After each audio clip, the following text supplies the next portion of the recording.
अस्सलाम वालेकुम। I am Mohammad Hamza Tanveer from Paradigm Shift. South Africa ने 29 दिसंबर 2023 को इसराइल के खिलाफ इंटरनेशनल कोर्ट ऑफ जस्टिस में जेनोसाइड का केस किया था। The ICJ has announced the initial verdict of this case recently.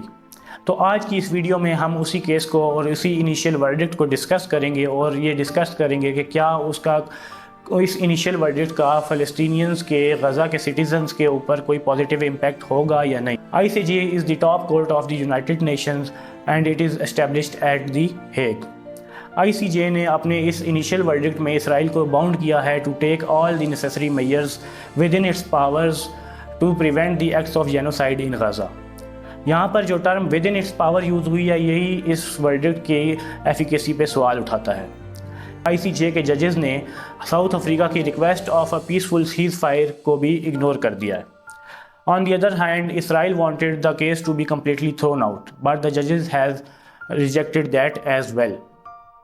इस इनिशियल वर्डिक्ट में जजेस ने 6 ऐसे स्टेप्स लेने का कहा है जो कि इसराइल को इस वर्डिक्ट को कंप्लाई करने में या इसको इन्फोर्स करने के ऑर्डर में लेना है। The first step that the court has ordered is to take all the measures within its power to prevent the commission of all acts within the scope of the UN Convention on Genocide. दूसरा step जो court ने Israel को लेने का कहा है, it is to ensure with immediate effect the military does not commit any act of genocide.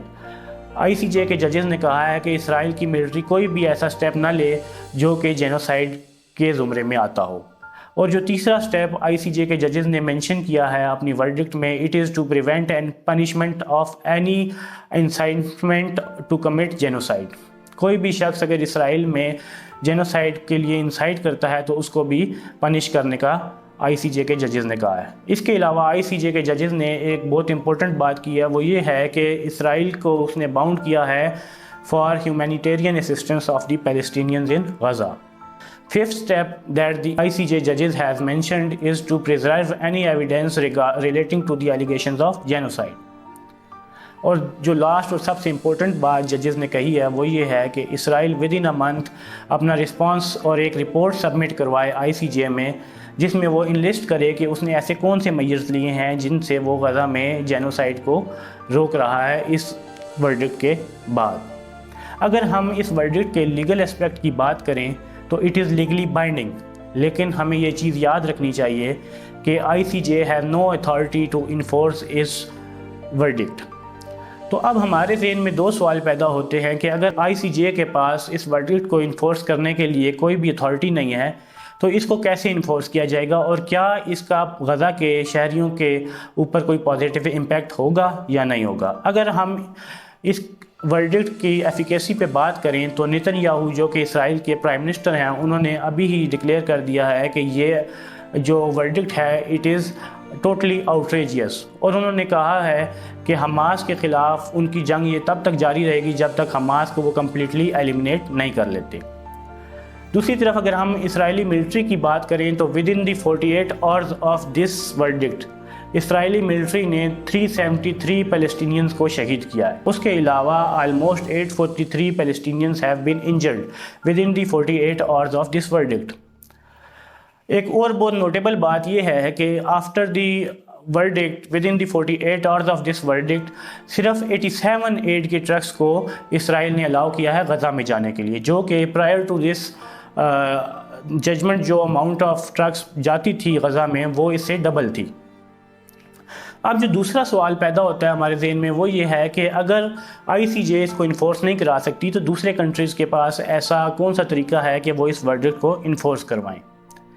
तो पहला तरीका जो डिफरेंट कंट्रीज़ के पास है वो ये है कि वो डिप्लोमेटिकली प्रेशराइज करें इसराइल को to comply with this verdict.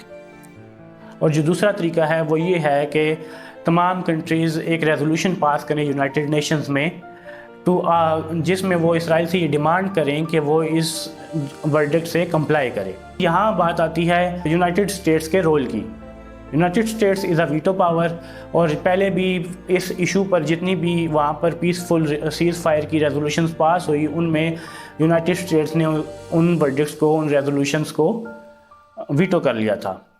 तो अभी भी कहा जाता है और ये समझा जाता है कि अगर अभी भी इस ورڈکٹ کے حوالے سے کوئی ریزولوشن یونائٹڈ نیشنز میں آتی ہے تو most probably U S will veto that resolution as well. حالانکہ یونائٹڈ اسٹیٹس خود بھی یہ کہتا رہا ہے کہ غزہ کے سٹیزنز کو ہیومینیٹیرین ایڈ لازمی دینی چاہیے، لیکن دیکھنا یہ ہے کہ کیا یونائٹڈ نیشنز میں پاس ہونے والی ریزولوشن کو یونائٹڈ اسٹیٹس ویٹو کرے گا یا نہیں کرے گا. یہ چیز آنے والا وقت بتائے گا. To watch more videos like this, please follow, like and subscribe our page on YouTube. Thank you. Allah Hafiz.